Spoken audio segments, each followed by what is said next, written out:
What's up? It's Sean Bischoff, General Manager for Triumph, and this is episode 2 of Together. Today we have a very special guest, but before we get into the show, I have a couple of things I want to talk about. First, I want to shout out all the different formats where you can actually catch the podcast. We are, of course, live on YouTube, live on Twitch every Tuesday.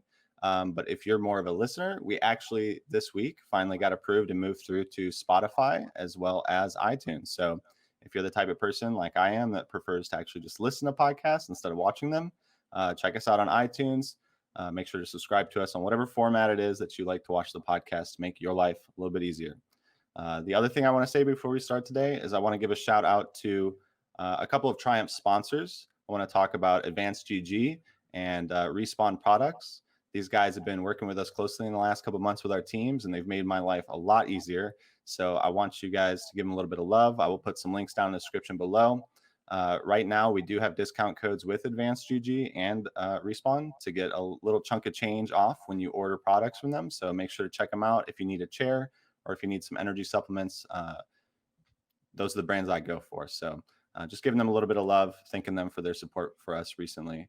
But without further ado, let's get into the show. Our guest today, as you guys already know, is a man whose name is ubiquitous in the Call of Duty community, Doug Martin, otherwise known as Censor. He has been a professional player for like 10 years. He's also a professional bodybuilder, if you didn't know. And I'm very happy to have him on this episode. So I'm not going to waste a lot of your time. I know you want to see the man. Let's get into it. Doug, what's up, man? What's up, Sean? Thanks for having me, bro. How are you today, dude? I'm great. I just crushed like a 20-minute leg workout. I think I did 100 squats, 100 calf raises, 100 quad extensions, and 100 hamstring curls in the span of like 12 minutes. So my legs are like shot right now. I sprinted to get back home in time because when I texted you about an hour ago, I was just about to leave for the gym. And I was like, he wants to do this at 11. I screwed him over yesterday. I got to be there exactly at 11 o'clock. So I texted you confirming saying, hey, 11 o'clock. You're like, yep. I was like, I started sprinting out the door, dude. So I feel great. I'm ready to get this Sunday started, and I'm excited to be here right now. I'm happy to be on this podcast, and I love talking COD, and I'm down to talk anything. Yeah, man. Well, look, I'm really I appreciate your time today, man. I know you're a busy guy, obviously. I mean, dude, I don't even know half the stuff you just said. I don't think I've done any of that shit. So I'm happy to have you on, and I'm glad you could take like an hour out of your time. You got a busy schedule. Man, you're already inspiring people. Look at that, dude. You wake up early, you go hit the gym, man. That's something I don't think a lot of listeners are doing, dude. You have to, man. You got to start your day off right. You got to get your mind right for the day, and you got to maximize every moment you get because, you know, life moves fast. Things are moving faster with technology. You just got to be on top of things. I respect that, dude. Well, yeah, I did want to talk COD today, if you don't mind. You know, for people that don't know you, even though I'm sure nobody that's watching this podcast doesn't know who you are, you've been a professional COD player for how many years? I think like 9, 10. I first turned pro technically in 2011. So now we're in 2020, and I didn't play pro for 3 years because of vlogging. So I guess you could say that I've technically been a pro for like 5 or 6 years, but I've been around the scene since 2009, really, when I started playing Call of Duty. I started competing in tournaments in early 2011, and I never really lost the passion for playing or competing. Kind of things just went in a different way for me. So, but even when I started doing vlogs every day and making content, I would still religiously watch Twitch streams of players competing and scrimming and tournaments and everything. So I've been really strongly affiliated with this scene ever since 2011. Yeah, it's been a long time. I mean, I think you pretty much run the gamut of everything that you can do in the COD community, which is why I want to talk to you a lot about your opinions, because there's obviously been a lot of changes in the last year or two, for sure. You know, back when you went pro, I mean, the scene was a lot smaller. I mean, esports in 2011 was like nowhere near where it is now. I mean, how, just in your opinion in general, since 2011, like, how have you seen, like, what are ways that you've seen the COD community grow? Like, how much different is it now than it was in 2011? Well, I just remember in 2011, StarCraft, you had Halo, and you had Call of Duty at MLG events. And StarCraft was by and large the most popular esport back then. And you don't even hear, I don't even know if StarCraft is even around anymore. And it was by far the most popular one. You would go to a Call of Duty tournament, there might be like 50 people in the crowd, if that, if you're lucky. Wow. And StarCraft just had rows and rows and rows and just completely filled out venues for their events. Halo was a little bit smaller than Call of Duty at the time as well. When I won the national championship, there might have been like 75 people watching live. And Wow. we went really far from then. And to validate that championship, back then there was no money, and I was very fortunate to be in high school. And even then, I made a lot of sacrifice for the game. My grades dipped from like mid 90s. I was a very good student and very on time, never missed a day of class. And then I started missing school a lot. My grades dipped. I was really involved with basketball and football. Never got to play because I tried to be on the football team and play competitive Call of Duty. I tried to keep it a secret. It was tough, but I was really fortunate to be able to win the national championship when I was a senior and set myself up for college moving forward the next year. Because even this year with the challenger scene, with your team as well, these guys put in so many hours every single day. They won the biggest tournament of the year, and luckily for them, they were able to make $10,000 and get a couple of thousand a month or so for salaries. But even back then, man, no salaries and to play all day, 8 hours a day to make $12,000 in the tournament was really tough. But fortunately for me, to be able to have that opportunity to not only win it and to make that money, it also gave me a chance to do something after missing out on so many opportunities throughout high school with sports and education. Where I just feel really grateful to be in this position today, because I know if I could replay that situation a million times over, I'd be lucky if it happened again once. So I'm just really fortunate to be able to have this opportunity now. Yeah, it definitely feels magical. I can only imagine what it feels like to be a player back in 2011, winning championships when esports wasn't really established the way it is now. Skipping school to play like I don't know, like kill races or something. um, were your parents like always cool with it, or did you have to kind of hide your gaming efforts from them for a while?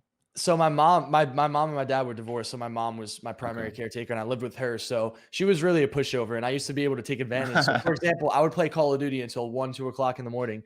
And she would know that. And I would try to be quiet, but I was too loud regardless. Cause I had a headset on and you talk loud. So the next morning when I'd wake up for school, I would intentionally sleep in because I was so tired. And she would wake me up at like 5:30. She'd be like knocking on my door, Douglas, it's time for school. And I'll be like, Mom, I don't feel so good. And she'll start, pressing me. And then I'll just keep fighting back and just keep telling her I didn't feel so good. And I would miss school because of it. So she definitely didn't like that. But once she allowed me to start going to tournaments when I was 16 years old, and she saw me doing pretty well in them, making a couple $100s from them, she really started respecting more. Once I won the national championship, it changed everything though, because to be able to walk home from Rhode Island with a $50,000 check in my hands and being able to take 12,500 of that, and also going away to college too, well, commuting to college, being able to support myself with that money, to be able to pay for my car, to be able to pay for my protein for the gym. I started to get a job at the gym and I worked there. So the fact that I was able to have a job, have a couple of dollars in my bank account for school, and also go to college full time, she never really gave me a problem, and she never really questioned my moves because she knew that at the end of the day, whether I was playing Call of Duty, she knew that I was still going to be going to school. She knew I was still going to be getting a job. It wasn't just Call of Duty or nothing. Obviously, at 18 years old and not coming from a wealthy family or anything, I had to support myself in some way. So as long as I was taking care of other things like the job and going to school, she didn't have a problem with it. She was okay as time moved on as well, because I decided to take time off of school in college, but I still continued working at my job and I still continued pursuing Call of Duty. And it really just started to spiral for me in a great direction after a couple of months. I mean, I stopped going to school in December, and I think I had like 200,000 subs on YouTube by that September. By that next year, I was almost at 1 million. So, being able to have that rapid success and being able to move out, being able to get an apartment, my mom quickly saw as I was 20, 21, 22, like, all right, this kid's got a good head on his shoulders. He's going to figure his life out. But yeah, I was really fortunate also to have parents that were really loose with me, because if it was me as a parent and I saw myself as a kid, I would not have allowed myself to play Call of Duty as late into the night as I did. I would not have Yeah. allowed myself to let the grades dip the way that they did. I would have stayed on top of it as a parent. But I don't know. I was just really fortunate because I was able to wake myself up, snap myself out of things, and stay on a good path and stay away from distractions. I don't think a lot of other kids would be able to do something like that. But I'm just a really persistent person, and I'm just really strong minded on what I want in life. So I just got super lucky, honestly. But like I said, if you replay that a million times over, it wouldn't even happen once. I just very fortunate, lucky timing, right place, right time, and putting in a lot of work to get where I am right now. But definitely education comes first. If you want to pursue esports now, because there's a lot of people out there trying to become professional streamers or gamers or in the CDL or whatever the leagues are, you have to stay on top of your education, because nothing in this business is guaranteed. I promise you that. Yeah, man. I think it's really interesting. Like players that have been around, like you obviously have built a very, very successful career. You're one of the most successful professional gamers, I would say, in terms of like how long you've been successful and when you started 10 years ago. 10 years ago, dude, I think like if my parents, if I try to tell my parents, of course, 10 years ago, I'm old, Doug. So 10 years ago, I was already out of my parents' house. But I think in general, 10 years ago, if you're a kid and you want to play games professionally, or even just like you want to play it as a main hobby or a passion, most parents were just not digging it, man. So for you to have a mom that was like down for you to do what you love to do, that's really, really special, man. Dude, when we Like, were growing up, Sean, it was frowned upon, man, you know? yeah, Like, if you were a gamer, you were like, "What? Like, why are you a gamer, dude?" Like, I was so embarrassed, man. Like, dude, if I won the national championship and $50,000, I should be going around school and, like, getting all the hot chicks, and everyone should be, like, praising me for it. No, like, nobody knew. Like, this was, like, my yeah, deepest, darkest secret. I didn't tell a soul, you know? yeah, It was crazy. Matter of fact, I had, in school suspension, I had that one time because I missed class because I was sleeping. And I was the only kid in ISS. And my math teacher was the ISS teacher watching me for 8 hours that day. And she's like, Doug, you're such a good kid. And I know you're smart. So, like, what's up? Why are you sleeping in class? Like, what's going on? Like, what's this distraction? I could clearly tell there's something in your life that's distracting you, but I yeah. can see how sharp you are, but you're not applying yourself. So I told my math teacher that I won. And she said, "We got to put this on the TV in the morning. We got to tell everyone in the school." I was like, "No, no." I forgot her name, but I was like, "No, Mrs. X." Like, "No, no, no, no, no. Don't tell anyone, please. I can't let people know. I'm going to be so embarrassed." Like, that's what culture was like 10 years ago. Like, you couldn't tell people you were a pro gamer because if you did, they would laugh at you. And I feel like now it's really cool to be a pro gamer and it's actually what everyone wants to be. Yeah, it's crazy how life's changed, right? Like I would say probably at that time with your teacher, like it was probably nerdy to try to be a pro gamer, especially for someone like you who was like an athlete. Like it's probably like that's like the opposite of what you want people to know about you. But um, would you say that like even then, and I don't want to sit and dwell about 2011 or 2010 too much, but like even back then, did you realize like where gaming was going to go, or were you just doing it because you really loved to compete in it? Like, did you have any idea? Because I didn't have any idea 10 years ago that we would be here today.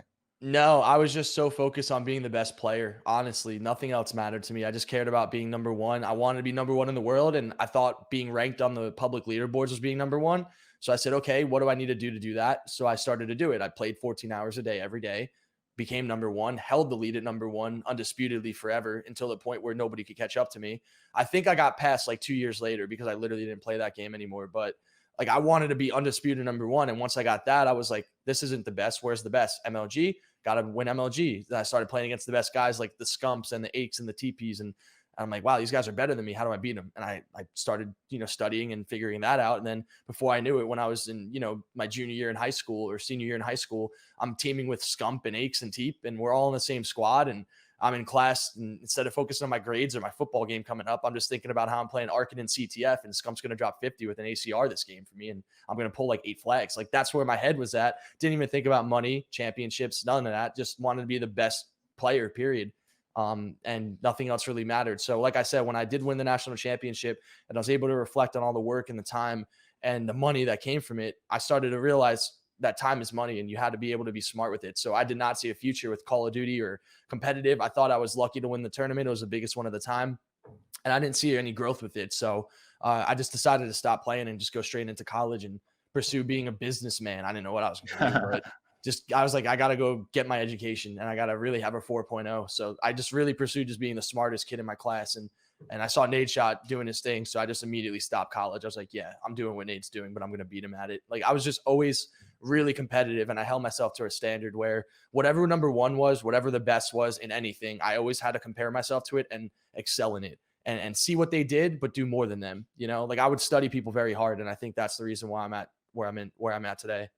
Yeah, I do think that your drive is what brought you to where you are today. Like that's definitely what brings you to the dance. Like, and I have a lot of respect for it. Like, so for listeners that don't know, I mean, again, most people probably know your career, Doug, but just for the sake of maybe some guys that have never heard of you, last year you were signed to the CDL contract with the New York Subliners, and you even played briefly with Triumph for a couple weeks. Yeah, it was great. That was a great time. Yeah, yeah. I mean, look, it was fun. It's a crazy time. I mean, we have a lot to talk about as well that I would like to touch on today about like, the difference between CDL last season and like how it used to be like, previously with the CWL. I mean, there's definitely been a lot of changes was a lot to deal with for players like yourself who have been around for a long time, who are so used to the way things used to be. So there's definitely like just a wild year last year in general. But what I wanted to say was like when I met you and talked to you for the first time, I remember the first time we talked, you called me at like 4 a.m. Do you remember that? No. I think you like got on your train at 4 a.m. You're like, hey man, can I call you? And like it was the first time I ever met you. And like I remember thinking like, for someone like you, you're obviously well known. Everybody has sort of like opinions on you. I had never met you or spoke to you before. Last year was my first year in Call of Duty, frankly. So I didn't really know what to think about you, And one of the first things that stuck out to me about you, Doug, was like your passion and your drive. And I think that it goes without saying that like that's why you're here today, whether it was with playing or with content. It's like you can't teach that shit, man. Like the drive that you have to get up every day and go hit the gym and still like get on and do podcasts and then to play and to stream and to practice hard. Like not everyone's built like that, man, frankly. And I have a lot of respect for that. And so, that's one of the main reasons I want to talk to you, man, was just because I'm really interested in the way that you look at Call of Duty. I'm interested in the way that you look at competing, because I think that your perspective is like one of the purest in terms of like being a competitor, because you don't care about the money. You care about like being the best, Sean, if it was about money, I wouldn't even be having this conversation. I'd have 10 million subs on YouTube and be living in like a baller mansion right now. Yeah, dude, all those opportunities were right there for me to take. And I said, fuck all that, dude. Like, I want to win in this thing. Like, when I look back, like, I look at it like this, Sean. Like, if I'm going to die one day, am I going to be proud of the fact that I have a lot of money?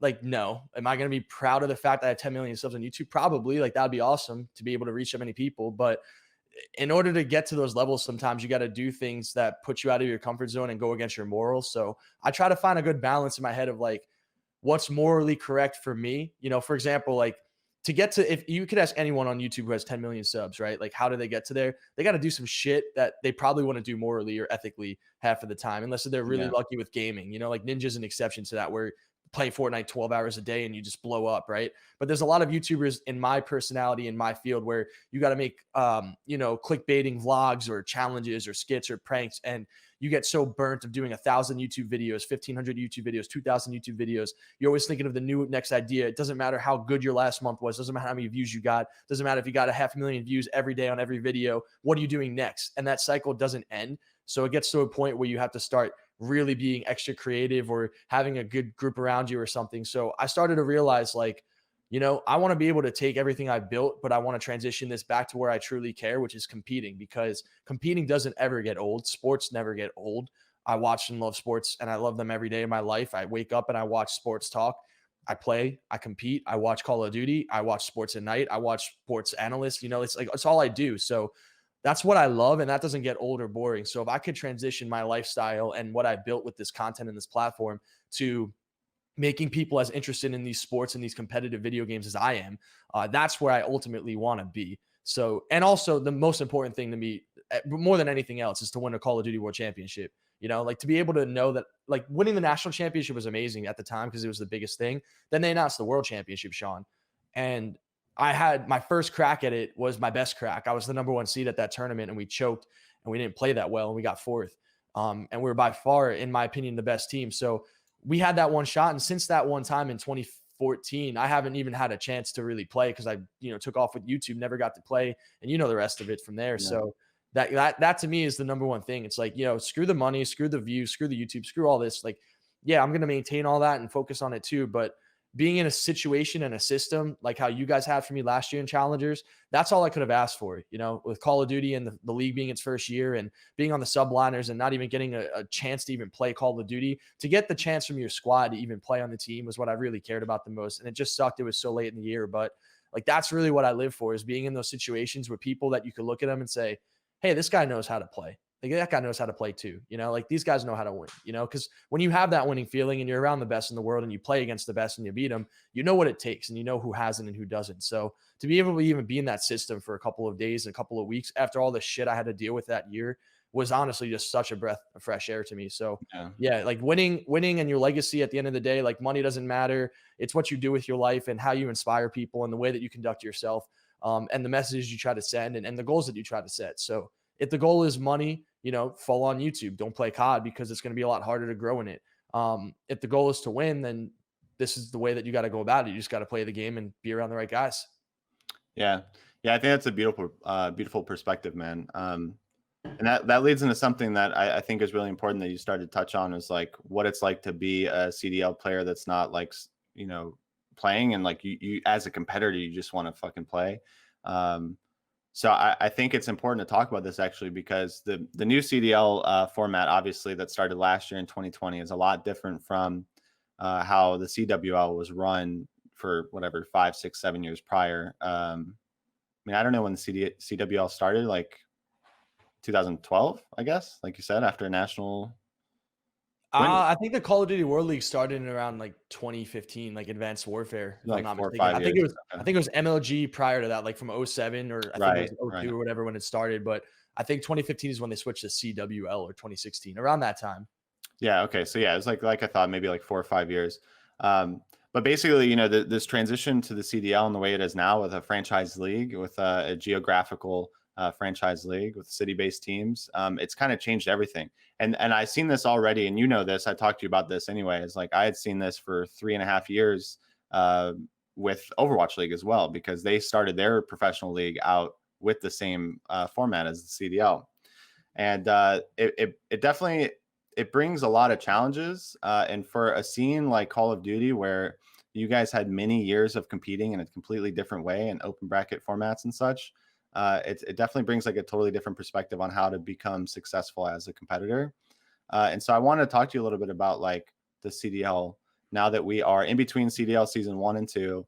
A lot of teams have been announced for season 2 already. We're still waiting, of course, on teams like Paris and I Seattle. think Florida needs their fourth. Florida. Yeah. Yeah. So a couple teams still haven't announced. We're still waiting on subs and everything. But considering now that you've been through a full year, you came back to compete. I think a lot of people were surprised to see you picked up last year, because like you said, you had been focusing on content for a couple years. So can you walk me through, like, what was your experience with the CDL season 1? Like, what's your opinion, good and bad, of like, how do you think that the transition to this franchise format is working for the COD scene? Do you think it's, what are the positives and negatives, man? I guess I'll start with the positives. The positives are you have consistent teams every year in the league. I think it's a huge hit. For example, in Black Ops 4, FaZe Clan is, they're probably the number 2 biggest overall team. I guess number 3 behind LA Optic, or Optic and 100 Thieves, because Nade Shot, Hex, Scump really built this COD scene up. And FaZe is huge on YouTube, huge on everything else. And they're big in competitive Call of Duty. It's not as big as Nade Shot, Scump, Hector, because that's their baby. So FaZe being a top 3 overall most popular team in the entire league, not qualifying in the beginning of Black Ops 4, and not being in the league for the first half of it, hurts the league, because you need that in the league. You need these players to be playing and competing under FaZe Clan. They need to have a chance of being one of the best top teams, because they're so well known around the world as a gaming organization. So I think it really hurt the league, knowing that every year you don't know what teams are going to be in it. So I think having a franchise league where you have these consistent teams in it is a huge deal. And then also the other positive too is that they're able to keep the Atlanta FaZe name, and they're also able to keep the LA Optic name. I thought those were huge wins for the league as well.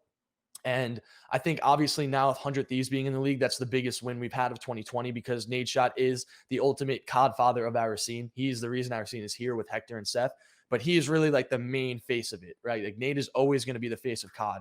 So for him to have his own team back in the league is major. To have Atlanta FaZe stay in the league, although it's not technically FaZe Clan, everyone knows it's FaZe and it's called FaZe. So to have FaZe, to have Nade, to have Hector and Seth, hopefully they could rename Huntsman to Optic, or they could find a way of getting Optic back in, because these are the people and the roots and the teams and the foundations that built our scene up. And in order for it to continue to grow, we need to follow these guys. These guys are the ones that literally are giving us jobs now.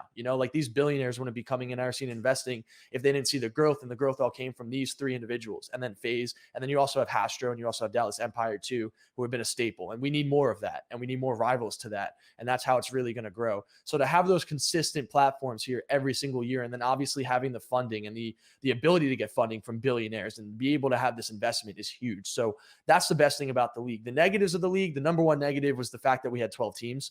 more than anything. If we could Yeah, have yeah. 16 teams, I think it would solve so many issues. Being able to have a pool play format where you have 4 teams in groups is a major thing for the scene. Having a 12-team structured format where you go into champs and you have teams starting in losers bracket where they weren't even supposed to play at champs. I don't even agree with that to begin with, because no matter how horrible you are, every single team should have the opportunity to play at Call of Duty champs. That would have been the first year. If COVID didn't happen, it would have been the first year where teams wouldn't have been able to play at Call of Duty champs. Even back in 2019 and 2018, you could still, no matter how bad you were throughout the year, go through a qualifier and then go into champs and then qualify for bracket play at champs. Like I did that in 2017. We were in a group and we had the hardest group. We had FaZe, we had this top EU team, and we had a Beezy's team. Beezy in general was the team we had. We lost to FaZe like 3-1. We beat the other European team, and then we had to play a Beezy in general. If we didn't beat them, we would have placed top 24 champs. Obviously, we beat them and we knocked them out. But, like we had so many different opportunities. With the 12-team league, it makes it so hard to structure a tournament format. So I think adding 4 new teams would solve a lot of things. So unfortunately, we won't have that this year. But I think that the league made a lot of positive strides forward. The negatives about the league, I guess as a player who's in the league, right, from season 1, the fact that the challenger system, they made it so strict and they wouldn't allow you to do anything. Like I wanted to play the entire year starting from day 1. And I signed my contract talking to my owner, specifically telling him I am only joining this team for one reason. It's not to give you content. It's not to give you views. It's not to grow your following. Yeah, those are all number 2 to me. And I'm down to do them all. And I'm down to fulfill all my contractual obligations. The only reason I'm joining you and leaving FaZe, the biggest team in the world who gave me everything, is because I want to be a player. And being in New York as a player is really important for my branding and my life. So if I have a chance of playing here, let me know. If I don't, keep it moving. I talked to Dallas Empire. Stro told me he'll sign me as a content creator, no problem, but I'm not playing on a squad, he said. No chance, you're not playing here, but I'd love to have you as a content creator. If that's how you view me, then tell me that now, and I'm not joining your team. But if you want to give me a chance to play, and if you respect my dream, and you actually feel that way about me, I'm joining. That's what I was told, and it never happened. I never had a chance from the beginning. And a lot of it was the players. A lot of it was the org. A lot of it was the league. It was a little bit of everything. Obviously, as a starting player, if I'm accuracy, temp, Zuma, 0, attach, and I've been playing, and then I see this guy who, yeah, he's won before, and he's good, and I played against him, I beat him, I lost to him, blah, blah, blah. But for this guy to like leave the scene, do his content, come back into the scene, it's like he's taking a shortcut. He's already back in because he's got this brand. It's like this, it's this feeling of envy that's not even spoken about, and it's so indirect, and it's always there no matter what happens. And obviously these guys aren't going to view me as their equal because I'm not their equal. I'm their substitute, and they don't want to lose their job to me. And the league never had substitutes. We saw so many teams and players swapping players out mid-season, but going into the year, no starter thought that a sub was ever going to take their job. And I was so headstrong on playing, and I made it clear to the players, listen, I want to play, and I'm going to grind every day. I want to help you guys be the best you could be. I know my role in the squad. I'm the sub, but I'm going to work as hard, if not harder than anyone. And I'm going to get my chance somehow, some way, somewhere. So I'm going to try to help you guys. If you need to practice search, I'm on every day to play with you guys in search. If you want me to be in your VODs, I'll be in your VODs. If you want me to stay away and not get involved, I won't do that. Like whatever you need from me, I'm there for you. But they didn't want me there, period. They don't want me there at all. They don't need me. They don't value me. They don't trust me. They don't need me. And then the org owners as well, they tell me that they want to protect my dream, but then you have the league, and this is where the issue really came in for me personally. The league is saying, hey, if you're a substitute, you need to have one sub on your team, travel with the team to the majority of events. So my owners wanted me to travel with our squad to the majority of the events. So I wasn't able to play in a challengers team because of that rule that was set up. And I tried to fight it and say, listen, I still want to play and compete. But they really just couldn't give me an option to do it. It would have cost them so much money and investment of signing a team for me to play. So the league setting the rules up with challengers and it being so strict. I mean, Sean, there were so many weekends I couldn't play in tournaments because my team didn't approve me joining a team in time. I couldn't play with Spart and his team, who almost knocked you guys out. I think one of their players lagged out on that Hackney Yard hard point, and that's the reason you guys ended up forfeiting. You forfeited them, and I would have done it too. I would have forfeited them because you want to win.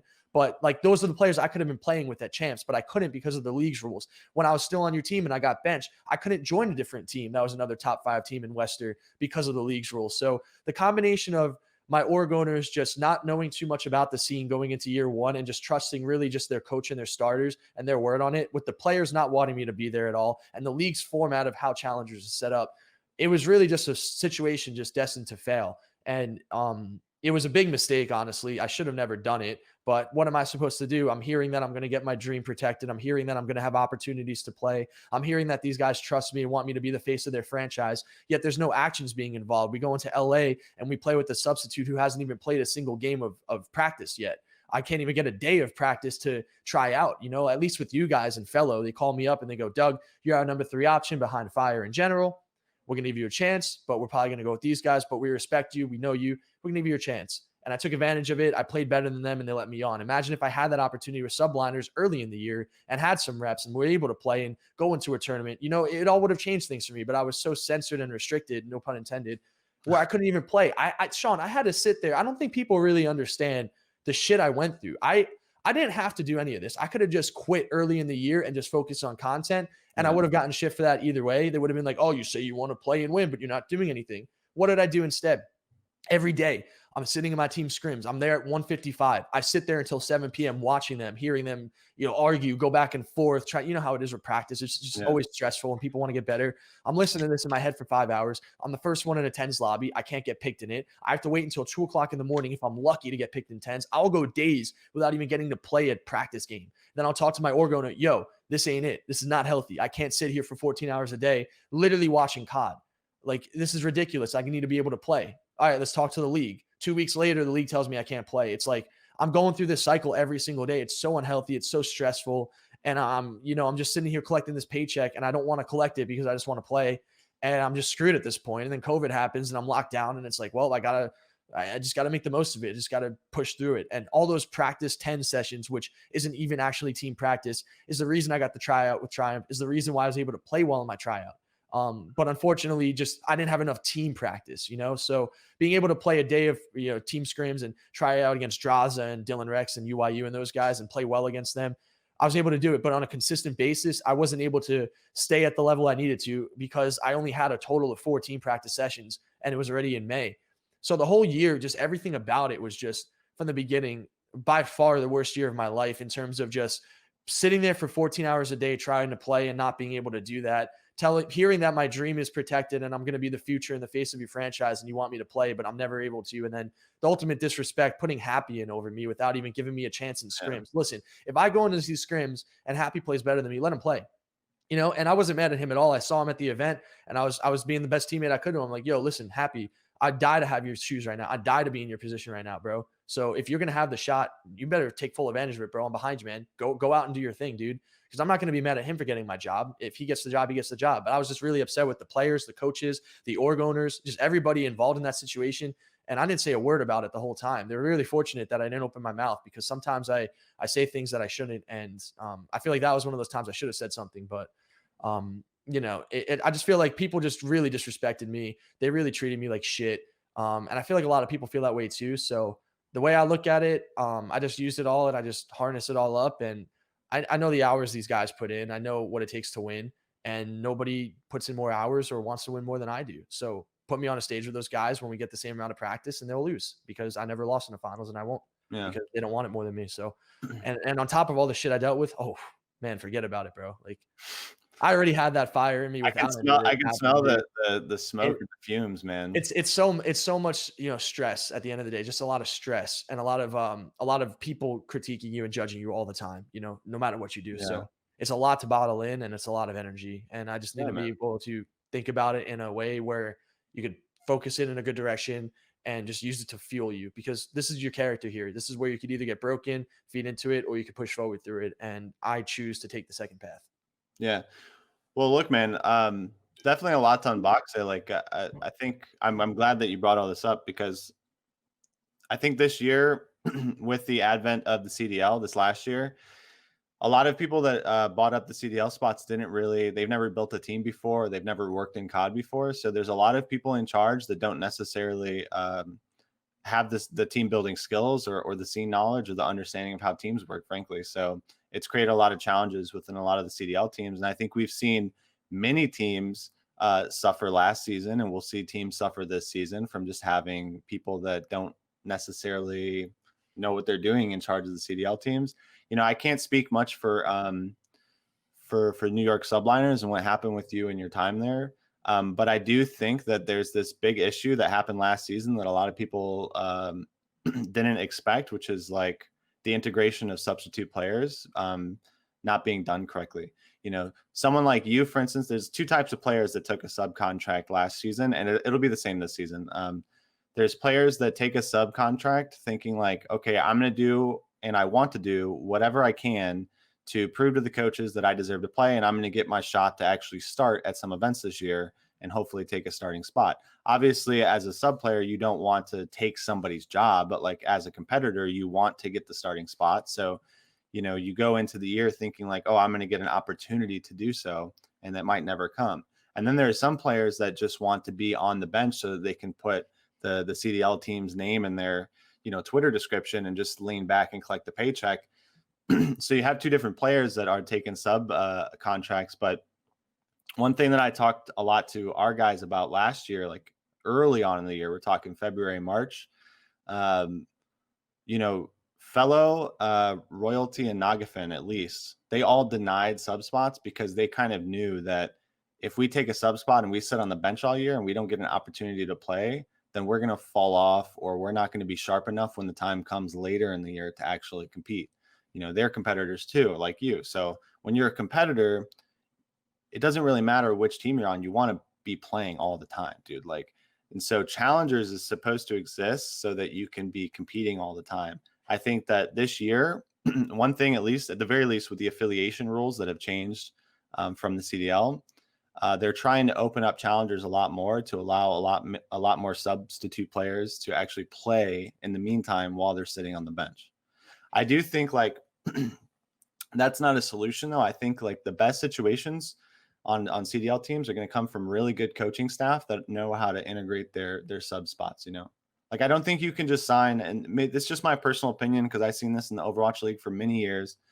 I don't think you can just sign a fifth player or a substitute player and just have them sit on the bench and be ready to go if somebody gets sick, because that's a losing format. Like your bench player is not practicing every day. They're losing their mind. They're unhappy. They're like, give me a shot. And then if they do get thrown in, maybe they're not like as sharp as they would be if they were being. That's what happened to Happy in LA. I mean, Yeah. Happy's a lot better than how he played at LA. He just wasn't able to play the game.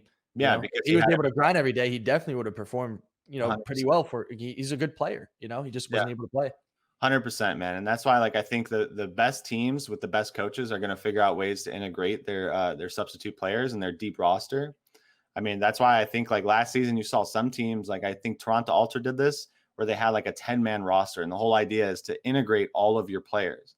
I know people give Toronto a lot of shit, in the ownership, they give them a hard time because of a lot of things that happened last year, but and sort of lackluster performance. But I will say that they were one of the only teams that were integrating their secondary players, every week almost. It felt like every tournament they had different players. And so it's great for their team. It's just an extra, $250,000. So there's two ways you could go about it. It's very cut and dry. If you're a team watching this, take notes because I'm going to save you a lot of money and stress and time. You could either do the Toronto Ultra approach where you pay 4 now, so it'd be $200,000. Do the, the LA Gorillas approach where you sign Mental, Chino, Narrow Poison, and Exceed. Let those guys grind together, play together. If the starters suck, you swap these guys in, whoever's playing the best, right? That's a great way of doing it. Or a league, it's something that the league needs to have this conversation with the owners is, listen, you got players on the bench like Enable, Gunless, and Gunless didn't play at Champs, if I'm not mistaken. Enable didn't play at Champs, if I'm not mistaken. Gunless is honestly arguably one of the best players all around as an individual. Enable just got second at Champs the last 2 years. Yeah, and then you also had Mox sitting on the bench who won an event this year and then didn't get to play for the second half of the game. And he won an event on Modern Warfare this year. So as one of those guys too, you got to think about them. And then you obviously have me, and I'm very outspoken with the league. I've made my points very clear to those guys, and they've all taken them. And I'm sure a lot of the changes that happened this year is a combination of everything from last year. But you need to let players that aren't playing as a starter be able to have the free will to play with anybody that they want in challengers at any time in order to stay fresh, because that's the way Call of Duty works. This isn't like basketball or football where you have a whole practice squad. Now you got to make it a rule for every single team to have a second practice squad for you to play on if you're in the league, which is $200,000 a year, or you need to allow these players to go into the challenger system, no restrictions at all whatsoever. Like, for example, last year when you guys benched me, I could have easily went to Wester, got another week of team scrims in, beat you guys at the event, and said, "Ha ha, I told you so." Like, if you gave me that extra week, I would, you know what I mean? Like, you got to give these guys a chance to play. And as a player who is as passionate as competing and winning as I am, who doesn't really care about money, when I guarantee you 99% of players only care about money and they care about winning second. They care about winning, but they care about money more. I don't care about the money. Is you need these guys to play. And if they don't play, they're going to lose their minds, whether it's money or not, because if they are in the league for money, if they're not playing, they can't make money. And if they're in the league to win and they're not playing, they're going to lose their minds the way that I did. So either way, it's unhealthy. So one, sign a second team and make it mandatory for every league team, which teams aren't going to want because that's $200,000 a year. Or two, very simple, easy solution. Any player that's not on a starting roster, even if you're a sub, let them play with anybody that they want in challengers. That whole challengers league should just be a free-for-all of whoever could come out on top, period. Whoever the best players are, period, are the ones that get to play in the league. And that's how it should work. There shouldn't be restrictions in it like there was in season 1. Yeah, I mean, definitely. Yeah, you brought up like the restrictions of season 1 for subs playing in challengers was a little bit tight. Like I didn't like the way that it was set up. I do think they changed that rule this year. At the very least, they changed the rule where like you can have multiple subs from different teams on the same Just time. one, right? Just two different teams could have one. You can have Yeah. two different teams with one sub on any challengers team. So like you could have a New York sub and a Florida sub on the same team, which wasn't the case the year before. So they're opening it up a little bit, and I'm hoping that they do release restrictions. There should be no restrictions, Sean. And the reason why is because, listen, if you're a great player, you should have a sub spot in the league, right? So, like, I just think of players like, I don't think Enable is going to be a starter this year. I think he should get a sub spot. I don't think Mox isn't a starter this year. He should also get a sub spot. General's not a starter this year. He should get a sub spot. These players who are proven, who have been great, who have been consistently performing well for years, should be the ones getting the $50,000 sub spots. And they should also be able to play with anyone they want. General, let's just say, for example, General, Enable, myself, and Fellow all get sub spots on different teams. There's nothing that should say that we shouldn't be able to play with each other because we deserve the sub spots on those teams. We are the best players not starting, and we should be able to play together in challengers. And if there's players that don't have the sub spots, like, for example, Standy, great example, right? Like, he should be able to play with whoever he wants and be able to get the best team that he can. And if he beats the team that we have, who is technically the next guys up, Standy's the next one up, and he should be the one getting that contract. That's the healthiest way the system should work, because that would promote the absolute best players who have placed the best and done the best to consistently getting the opportunities that they should be getting and should be deserving, as opposed to limiting the guys who take the sub spots to say, yeah, if I take this 50 grand, I can only put one other sub on another team. So if I'm a sub, it might not be worth it. So I should lose this $50,000 to play in challengers and make $1,000 a month. So I'm losing $40,000 and I'm taking this risk. Those guys who have been around, like General, Fellow, everyone on your roster, Sean, shouldn't have to worry and stress about those things. They deserve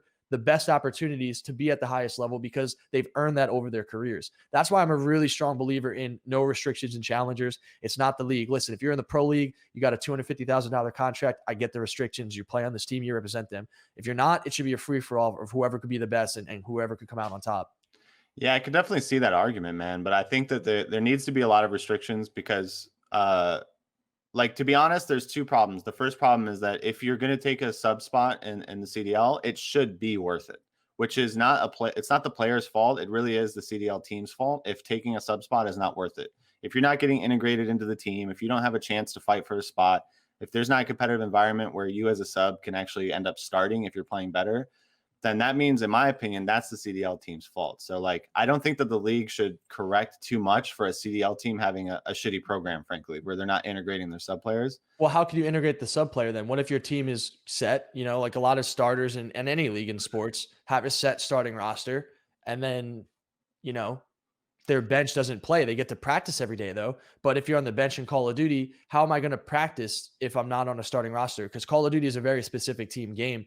You have to be on a team to play and get practice. You can't just play 8s and 10s all day. I mean, I did that last year, and look what happened with me. Yeah, I you mean, got to be able to play. You know, I do suppose like Call of Duty is a little bit different than some other games, and also the game changes every year, right? Don't forget. So I guess like the meta, look at Kenny, Sean. Look at Kenny, best player in World War II. First 6 months of Black Ops 4, not even a top 10 player. Yeah. He finally found a strat at the end of the game, but every year you see this. The best players in one game does not translate to the best players in the next game. It does. You don't know. It just depends on your drive. You can skip a game. Like, you could be shitty for a game and then be good in the following game. So that's why I think, like, And this is another point too, is like the whole point of the franchise format is for players to have more job security, right? It's like you're supposed to get signed for a couple years at a time and not have to worry about the entire roster getting dropped every offseason, like we've kind of seen already in between season 1 and season 2. And so hypothetically, if you're building a long-term roster, like I think Dallas is doing a very good job of this so far anyway. Obviously, they had to drop Clayster because the shrinking of 5v5 to 4v4. But they're looking long-term, right? They don't want to make a lot of changes to their roster. So if they pick up a substitute player, then they're going to do so looking forward to the next 2-3 years of like, okay, well, maybe if let's say Shotzi is really shitty at the next game, which is probably not going to happen. Let's be honest, Doug. But like, let's say, okay, Shotzi's I'd say it's not a high chance that Shotzi's going to be shit at Cold War. It's not a likely thing to happen. But any player, a role player on their team, maybe, the next game comes out and the meta is a certain way where like one of your flex players is not really having a good game. Like you want to still be able to have that job security, keep that guy around because he was an important part of your team last season. So hypothetically, you want to have substitute players that are also very flexible players that you can move into the roster, see if it works better and move stuff around.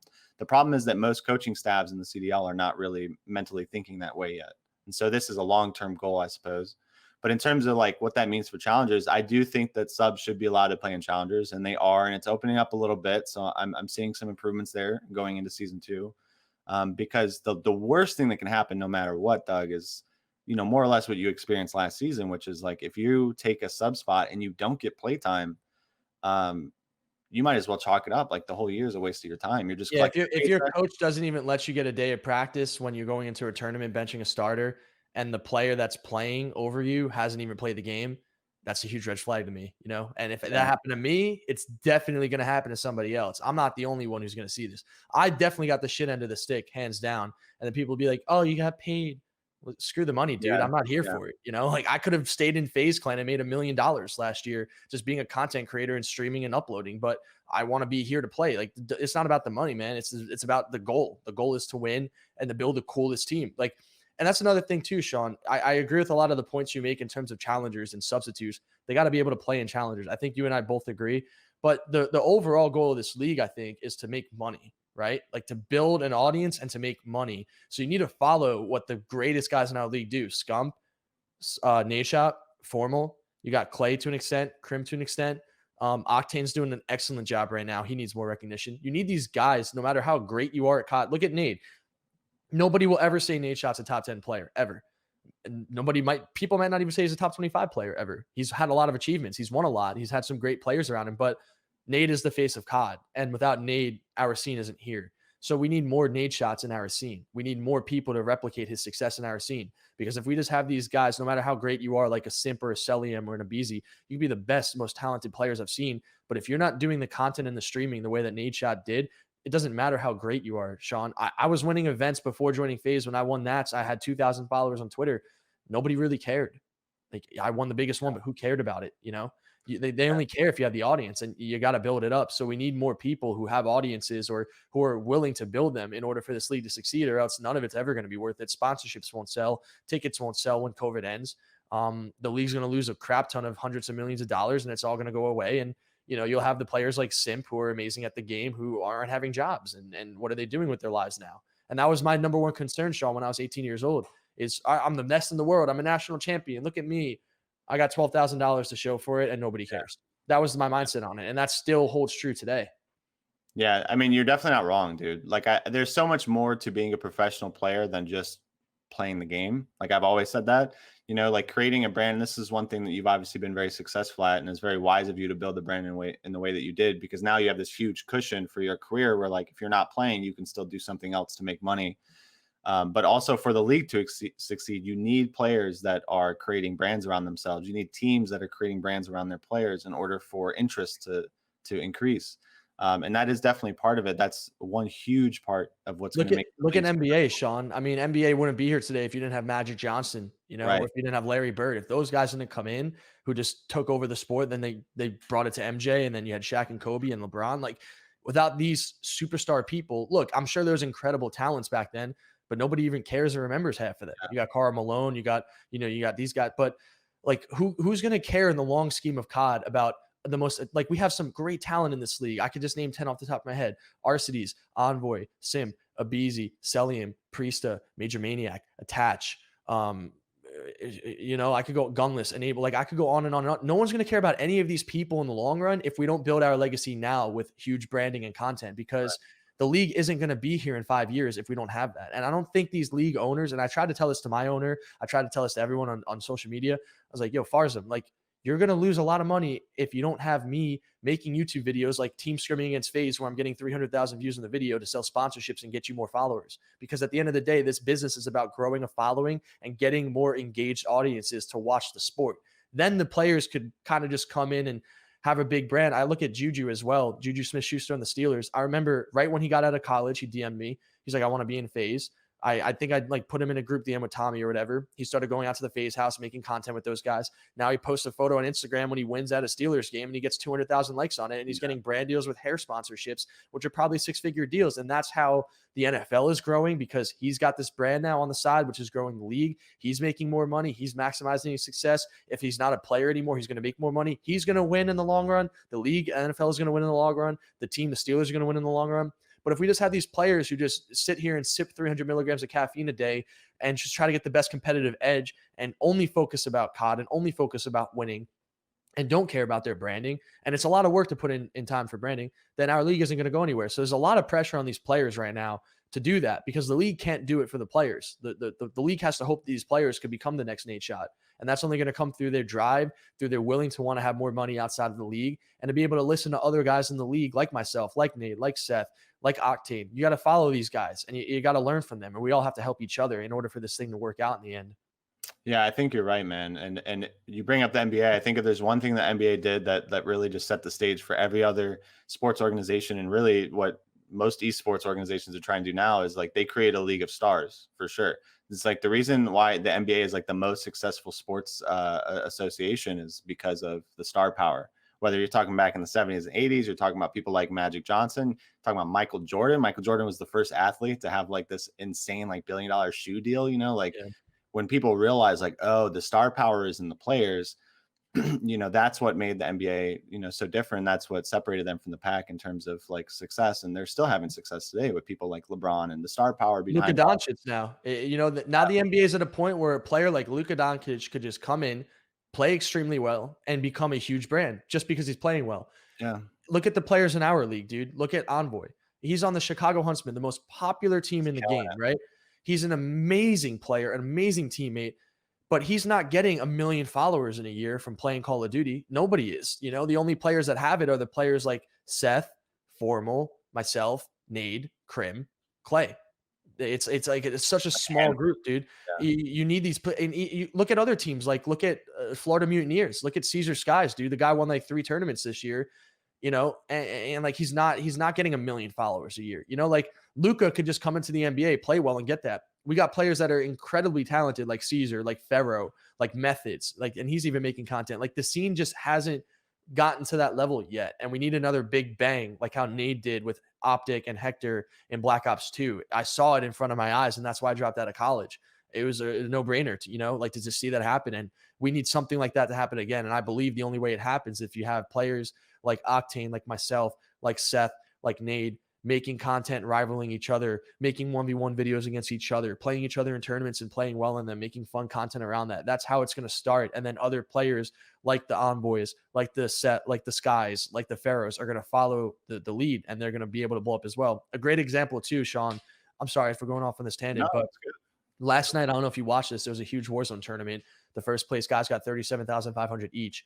The players who won that are Super Evan and Biffle. This guy Biffle has got over 5,000 subs on Twitch.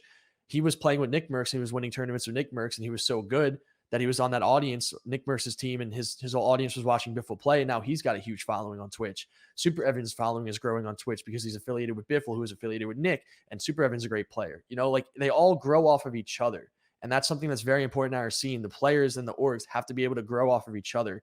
And right now it's a very cut and dry mentality of I need to be number one to secure my $250,000 contract, or else I'm screwed. I don't want to care about content, because if I do content, I'm not going to be the best player. And that's a whole way of thinking that this league has, and it's never going to work for anyone at the end of the day. I think everyone needs to do a better job of content creation and supporting each other. And I think the orgs need to do a better job of I guess getting the right group to begin with, and then also offering them the stability that you were talking about, and finding ways to give people multiple attempts, multiple stability options, and getting the right guys in charge. So I think we're on a good path, but it's going to take a lot of time.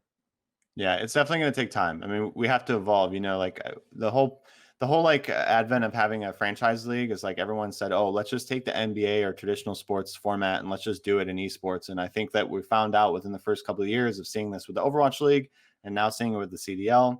Um, we need to not just try to copy what other people are doing. Like what we do is unique. Like esports is very unique, and the way that we build brands, the way that we get viewership, the way that we grow is different from traditional sports. And so, yeah, I think that it's going to take time for us to figure out exactly what the formula is for success. With the CDL, for example, it is a combination definitely of like not only having the best players, but also marketing the best players and building brands around and building hype and stories around the best players. I mean, I talk about this a lot. I don't know. You probably didn't catch the last episode of the podcast, but we talked with somebody that runs tournaments, and like he was saying, and I have to agree with him. It's almost like building the story around the players is more important than the actual matches that are played.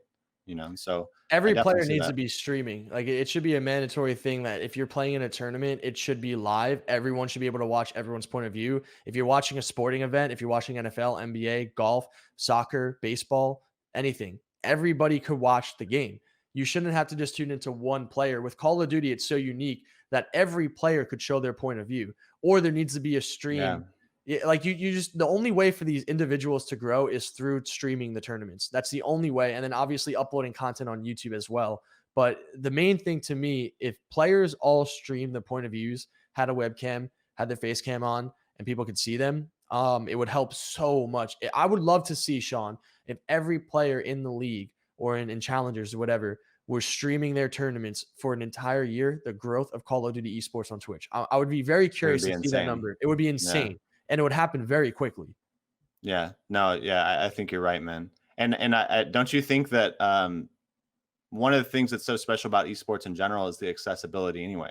Like we are like one of the first industries where every single player can have a brand and stream what they do every single day, all day. Like there's never been a sport or I guess a form of entertainment where you had that unlimited access that's come with the internet, that's come with social media. So yeah, I think you're spot on. We're getting let's just say like 50 minutes into this podcast already, man. I want to ask you like what's your goals this year? Are you looking to play in challengers? Are you still, maybe you already got signed to Paris and you're not telling anyone? Like what's your goals this season, man? I'm not joining Paris. I'm not playing in the Call of Duty League. I'm not going to be a substitute in the Call of Duty League.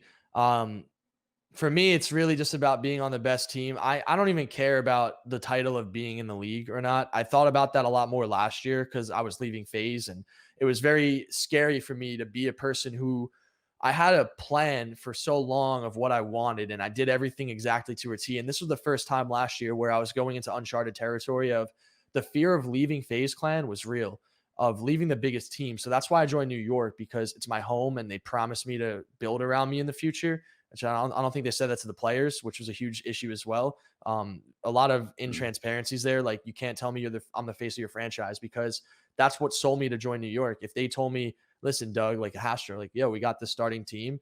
We're not gonna, like he even said to me, we're not gonna guarantee you playing time, but we're gonna support your dream. And then we went into specifics and everything made sense. But if I could look back at it, it just really set me back. And everything that I wanted to do last year now got pushed to this year, Sean. So my goal for this year is to learn from all the mistakes from last year, to not, it's like I was sitting there grinding Damascus for 10 hours a day because Donnie and I made a bet if I would get Damascus before Minnesota, he Yeah. would take me out to a steak dinner. I got Damascus. He never took me out to the freaking steak dinner. So what? I Dude, put in you 10 telling hours. you telling me he owes you steak dinner? Yeah, he owes me a steak dinner, and I still want that steak dinner. I You worked heard it very here hard for that. first. Because if I didn't do it, Sean, if I didn't get Damascus, I would have owed him a steak dinner, and he would have helped me to it, and I would have given him the steak dinner because Yeah. I'm a man of my word, dude. I even had a bet with Donnie in World War II that I would have won an event, and if I didn't win an event, that if I won an event, he would give me 10 grand. If I didn't, I would give him 10 grand. And then as the year went on, we had a conversation again, and he was like, Doug, I'm sorry, man. This is just a ridiculous bet. And I was like, Donnie, I agree. He's like, I'll let you off the hook, Doug. You don't have to pay me $1. I was like, no, you know what? Let me still give you something, because I want to give you something, because we made a bet. We made an agreement. It was really stupid. We both agree on that, but I still gave him something. I gave him like $100 or whatever. But like, the point is, like, it's all about your word and just honoring it. So I wanted to honor this word I had last year of being the best player I could and win a world championship. And now I'm looking at it again, the same approach this year of, well, I couldn't even play the game last year and it was super frustrating. So day one of the game this year, yeah, I want to go for master camo and get it because I love getting it. But the priority needs to be 2 p.m. Who am I scrimming against? Who is my squad? How many hours are we playing? Are we doing double, triple scrims for the first 2 weeks? What are we doing? We need to learn this game. We're playing in S&D tournaments. Like, this is where my mind's at, Sean. I've won launch events at the highest level. And jetpacks, the first time I went to jetpacks, I won the first event. Why did I win it? I put in 12-hour days. I played a lot of search and destroy. I watched a lot of VOD. I played a lot of team scrims, and I just really had a desire to win. And I'd sit in private matches all night watching, stuff on the map, seeing angles, like you got to do your due diligence as a player. You can't just go with the motion. So finalizing my squad, being able to play with them the first day of the game, I need to be around players who have the drive that I have because, look, I'm going to put a lot of pressure on players to put in time, especially on launch of a game. Your priority, look, I'm going to work out. I'm going to spend time with my dogs, my girlfriend, all that. But 12 hours a day, it's sitting right here. And it's, all right, like, what's the maps that we're playing? What's the game modes we're playing? When's the next search and destroy tournament? Because search is going to win you championships, especially when no one knows rotations and respawn. You need to be able to be confident. I don't think we lost a single search at Columbus when we won Advanced Warfare. We went 5-5 last map to Denial. We beat them. We played Optic in the finals. We beat them in every search. I don't think we lost a single search. And the reason is because we played so many tournaments and that's all we cared about. Like the respawn, I remember we played Biolab Uplink versus Optic in a 2K. They blew us out. We go into the event. We beat them in game 2 search. We play them in Biolab Uplink game 3. We blew them out because we destroyed them in the search. The momentum was real. So as a team, you need that momentum. You need that confidence. And that comes from search and destroy. So day one of the game, playing search and destroy, there's always kickoff tournaments. Play those kickoff tournaments. Play respawn. After you're done with your team scrims, grind master camo, grind whatever Warzone multiplayer, probably multiplayer for like a month because I want to get master camo. But yeah, like the priority, Sean, in specific is who's my team day one. We're going in private matches every day. We're learning stuff about the game on our own. We're all pubbing a lot so we can learn the guns and how they all work. And we're scrimming as much as possible. But the most important thing is private matches and search and destroy tournaments for at least the first week or two. And then obviously after that, finding out when the first variant tournament is, and then setting up your team scrim schedule around that and seeing when these other teams are scrimming and getting in scrims with those guys too. Everyone needs to be sharp. And especially now, Sean, because there's so many players, there's a vast majority of players who are going to be playing a lot, putting in 8-hour days, putting in 10-hour days. You got to be sharp. So everyone on the team needs to have that mentality. And if they don't, it's going to lag and you're not going to have the success you want off the beginning of a game. Well, I'm glad to hear that, man. And I mean, look, with the thing that got announced with the scouting grounds or the combine that's happening in December, I think there's gonna be a lot of opportunities for a player like yourself. As long as you get out of the gates, like really hardcore, like as soon as the game comes out, you're practicing every day, like you say. I think anybody can get into the league still for the next season because it'll be easier than last year, Sean. It'll be so easy. Definitely be easier. Yeah. Players are going to lose their jobs within 2 months. I guarantee you. It's going to be so easy for challenger players to get into the league, especially with these 14-day contracts. It's almost like they're asking these challenger players to take starter spots. Yeah. And there's definitely maybe some negatives to that too, but it creates a great opportunity for players to prove themselves, which is something that I think we all want. I know you want it because how last season went for you as well as for a lot of players. Yeah, man. I mean, look, I tend to agree with a lot of the way that you look at the game and, the way that you approach competition, man. I have a lot of respect for grinding from day one, man. And I know you've been doing it for a lot of years, but there's no reason to stop, dude, if you have your health with you. Before we end today, man, the last thing I want to ask you is I get questions all the time and I'm old and I'm not really talented at Call of Duty, to be honest with you. I know that might be a bit of a surprise. But I get a lot of questions from people because of our challengers success last season. Like, oh, what do I need to do? These are like players sort of in like the lower tier, like top 36-ish of challengers. They're always asking me like, what do I need to do to succeed this year? And so before we exit the show today, the last thing I wanted to get from you, Doug, is if you were being asked advice from a new player who's trying to grind it out and trying to get noticed, what type of advice would you give that player, man? You need to be on your A game and keep the goal in laser focus all the time. Like everything I just said about starting from day one. Look, I'm going to break this down for you. If you're a kid watching this right now and you want to be a pro, right? Call of Duty Black Ops Cold War is coming out next Friday. All right. So you're probably going to get it Thursday night. You pre-download that game Thursday night. You get on that game whenever that game launches, whether it's 8 o'clock at night, midnight, 2 a.m. Either you start that night or you go the next day. Because some players prefer to start at like midnight and play for like the first 8 hours and they go to bed at 8 a.m. I don't agree with that. Play the game for like a couple hours the first night. Play some pubs for like 2 hours. Get used to some of the guns. Get a good night's sleep.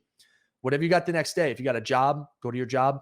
After your job, if you don't have a job, if your only thing is Call of Duty, wake up the next day, go for a nice walk, stretch out, get some good food in you, and sit down for 12 hours and really just play the game. Play a lot of pubs. Find other players who want to compete just like you do, and build a team with those guys. And then play in as many tournaments as possible. Go on all the websites. Go on UMG. Go on Game Battles. Go on what's the other one? CMG. Go on all these website tournaments. See what anything. Play anything that you see. If there's an S&D tournament, any 4 versus 4 specifically, but anything. 2v2, 3v3, 4v4. 1v1 is the only one that wouldn't matter. Don't do 1v1s. But find these tournaments and play in as many of them as you possibly can. And just play the game a lot. Like there's so many players. I remember last year, you guys remember Draza, right? He was a starter on Optic. Last year, in the beginning of the year, my teammate Trey picked Draza over me in the beginning of the year for no reason at all when he knew I wanted to play and he was my teammate. And he only did it because he thought that I said something stupid about him on a live stream and he didn't know anything about Draza. And people looked at Draza like he was some joke random player who just sucked at COD. No, he wasn't. And the reason was why is because he was playing all those tens lobbies. He was playing so many pubs. He was on a team. Even if he wasn't on the best team off the beginning of the game, he was on a team and he was playing and he wanted to win. So that ultimately ended up to him getting more and more opportunities to play with the UIUs, to play in these challenger games, to get a tryout on Optic, to join Optic, to play with Optic at champs. Like this is the way you build your way up. It doesn't matter how people perceive you. It only matters what you do with your work ethic on a day-to-day basis. And there's a lot of players already out there who know this. So if you're one of those people who don't, I hope this is a reality check for you because this is a dog-eat-dog world and it's going to be whoever's the best player. And you got to be the best by playing as many tournaments as you can, really dedicating yourself to wanting to be number one and just knowing in your head, like, all right, like what can I do better? Watch my VOD, watch the game, watch other players who are good, see what went wrong for me here, see what these guys are doing and try to copy them and do it better than them. And that's really the way that you need to approach life in general, in my opinion, with anything that you're going to do. Wise words, Doug. Wise words from a very wise man. Look, man, I appreciate your time today, dude. I really do. And I know we're going to be talking over the next few weeks. I'm sure we're going to talk plenty of times this season. But I just am so glad that we got to have this show together and for you to share your opinion. I think that somebody with your experience, maybe sometimes it's easy to forget, but I think your experience and your perspective is really, really valuable to players coming up. And I really appreciate your time today, man, and for sharing your story. It's awesome, man. Dude, thank you so much for having me. I love talking Call of Duty, and I really hope somebody can learn something from this. Whether you're a kid who wants to be a pro or if you want to get a real job, just always make sure your goals are aligned and always make sure you're focused on your priorities because it's very easy to get swayed from them. It's very easy to take a phone like this and just watching YouTube videos and live streams and stupid crap on Twitter, whatever it is. Like all this stuff doesn't matter, like let this be a form of entertainment, but keep your goals in check and keep your priorities in check and just always focus on what's important to you. Appreciate that, man. Do you have anything that you want to like plug? Are you writing a memoir, anything like that you want to talk about before we go? Yeah, the season's going to begin for me next Friday, so I'm going to hit the ground running. So if you guys want to watch me live with this process, just twitch.tv/censor. All my social media Censor.